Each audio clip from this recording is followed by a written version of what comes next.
Chapter 1: The Old Storyteller's Warning. Beneath the ancient boughs of Emberwood Forest, where the wind spoke in hushed secrets and the fireflies danced like stars fallen to earth, sat an old storyteller by the grandest of hearths. His voice, rough as bark yet warm as embers, wove tales of magic and mystery, caution and courage. Tonight, he began a tale unlike any other, one meant only for those brave enough to listen. His eyes, gleaming with the reflection of the firelight, scanned the eager faces gathered around him. "This story," he murmured, "is not for the faint of heart. It is a tale of shadows and light, of lost souls and found courage. So listen well, for once spoken, these words may never be unheard." The fire crackled, sending sparks upward like tiny shooting stars. The gathered crowd, villagers, travelers, and children wrapped in thick wool blankets, leaned in closer, entranced. The storyteller took a slow breath and let the silence stretch, commanding attention without a single gesture. Long ago, before these trees grew tall and before the village had its name, Emberwood was not a forest, but a battleground, he continued. It was here that the last of the Eldrin, an ancient people of great wisdom, made their final stand against a darkness that threatened to swallow the world. The night of that battle, the sky burned red, and the river ran black with the shadows of the fallen. The wind outside howled, as if carrying echoes of that long-forgotten war. A shiver ran through the audience, though whether from the cold or the tale, none could say. But not all was lost, the storyteller said. For the Eldrin, in their final act of defiance, forged a lantern, one unlike any other. It burned with an eternal flame, a light that could pierce even the deepest shadow. They entrusted it to one of their own, a guardian who disappeared into the unknown, leaving behind only whispers and the promise that one day, the lantern would be found again. A child at the edge of the circle clutched her mother's arm. "What happened to the guardian?" she asked in a hushed voice. The storyteller's lips curled into a knowing smile. "That, my dear, is where our story truly begins. For there are those who say the lantern still burns, hidden deep within Emberwood, waiting for those brave enough to seek it. And there are others who claim the darkness that once plagued this land has not truly been vanquished, only waiting for its moment to rise again." A hush fell over the gathering.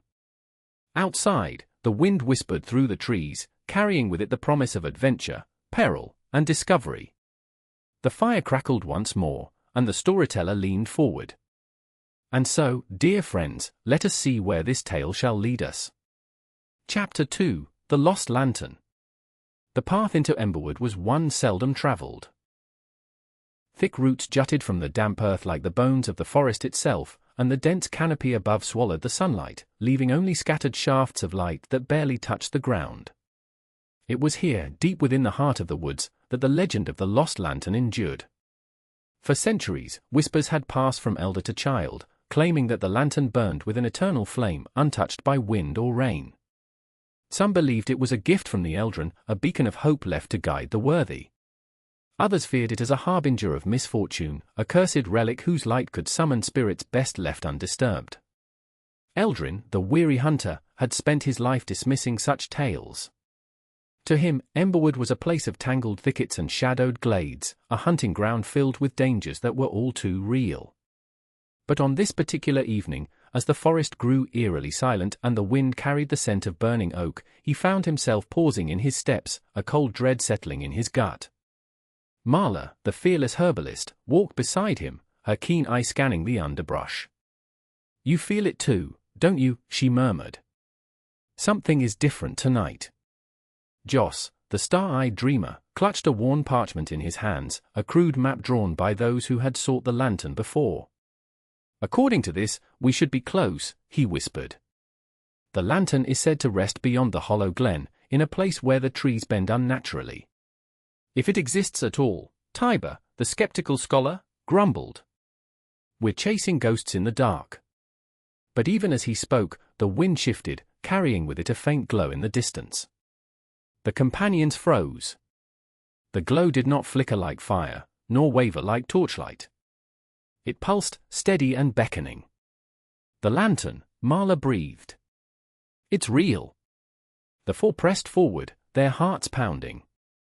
The deeper they went, the more the forest seemed to resist them.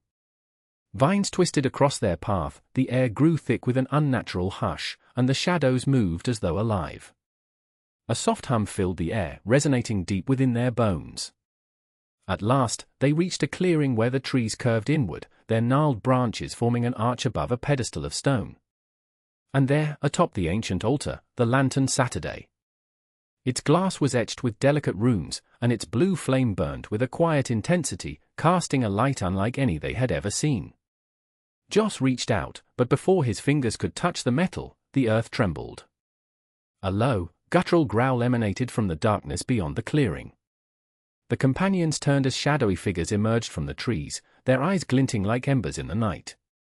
"We are not alone," Eldrin murmured, drawing his blade. The legend of the lost lantern had always spoken of its power, but never of the guardians who protected it. Deep in the heart of Emberwood, a lantern glowed with a flame untouched by wind or rain. Legends whispered that whoever possessed the lantern could summon the spirits of the past, calling upon forgotten wisdom or terrible curses. Chapter 3: The Stranger in the Snow. Winter had come early to Emberwood, blanketing the village in a thick layer of frost. The air was sharp with the scent of pine and the promise of snow, and the streets lay quiet beneath the weight of the coming storm. It was on such a night that the stranger arrived.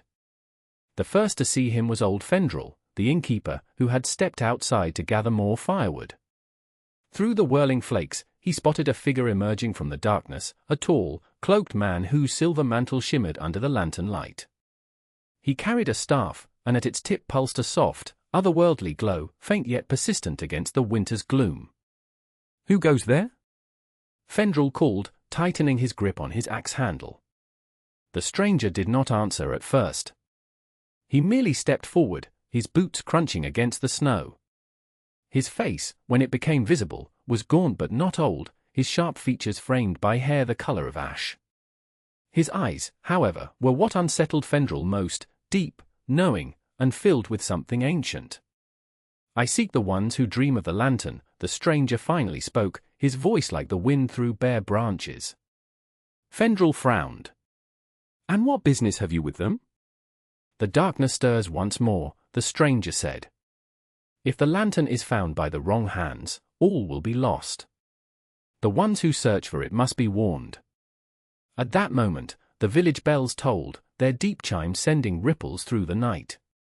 A bad omen, some would say. And as the wind howled through the frozen streets, the villagers woke to find that something had changed in the air, though none could say exactly what. By morning, the stranger had taken a seat by the fire in the village hall. Before him sat Eldrin, Marla, Joss, and Tiber, their expressions a mixture of curiosity and suspicion.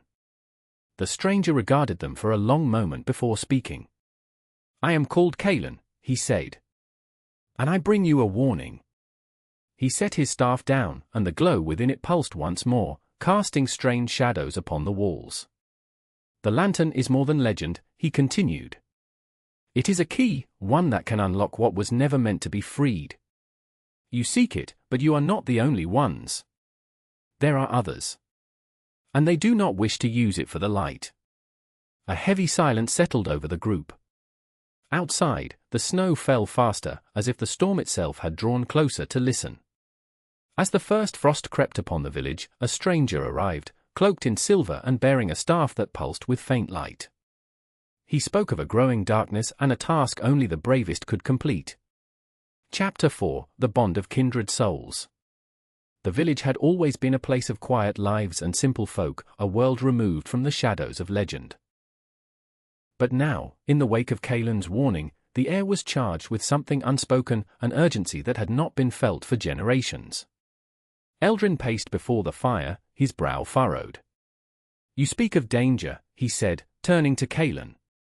"But you have yet to tell us who these others are." Kalen studied the flames for a moment before answering. "They are known as the Duskborn," he said. "A sect devoted to the darkness that once plagued this land.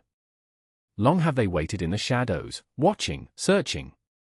And now, they believe the time has come." Joss clenched his fists around his map. "Then we have to get to the lantern first." "It will not be easy," Kalen said. "The path is treacherous, and the lantern is not unguarded.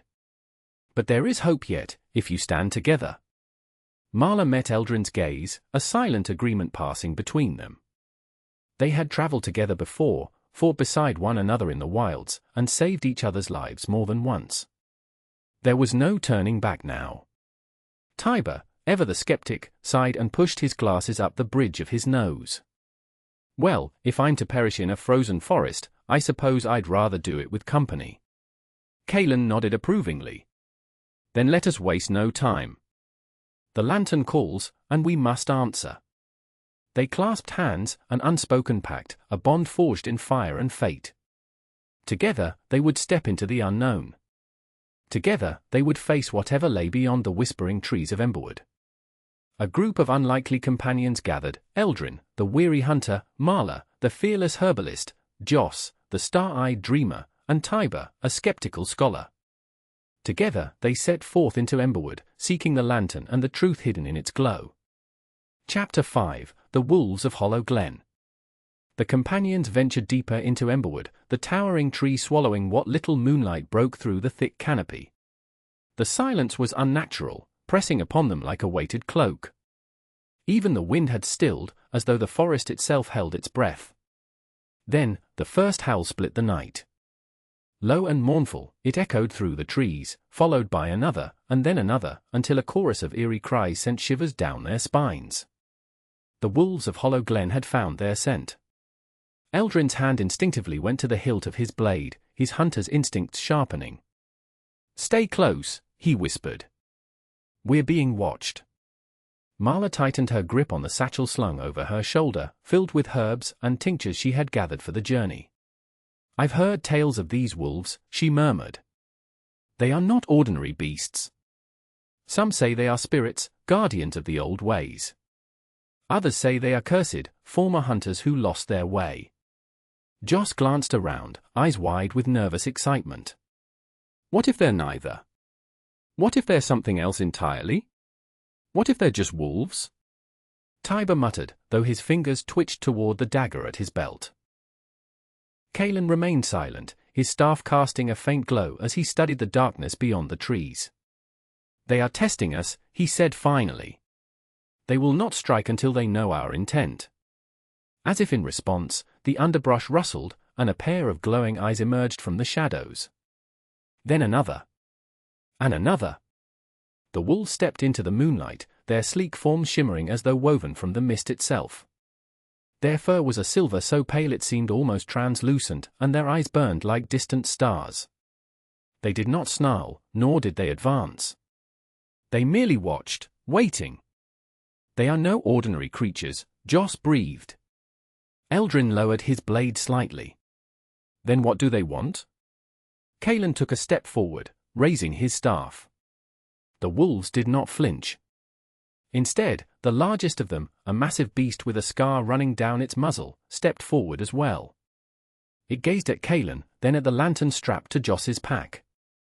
Recognition flickered in the creature's eyes. "They know why we are here," Kalen murmured. "And they are deciding whether to let us pass." Marla reached into her satchel, pulling free a small vial filled with a faintly glowing powder. "If they are guardians, perhaps an offering would prove our intentions. This is elderbloom dust, said to bring clarity to spirits of the wild." She knelt and poured a small amount onto the forest floor. The dust shimmered in the moonlight, and the lead wolf lowered its head, sniffing the offering. A long moment passed, and then the beast let out a low, rumbling sound, not a growl, but something softer, almost like a sigh. One by one, the wolves stepped back, their bodies melting into the mist once more. Only the leader remained for a heartbeat longer, locking eyes with Kalen before vanishing into the darkness. The companions exhaled in unison. "We have been judged," Kalen said quietly.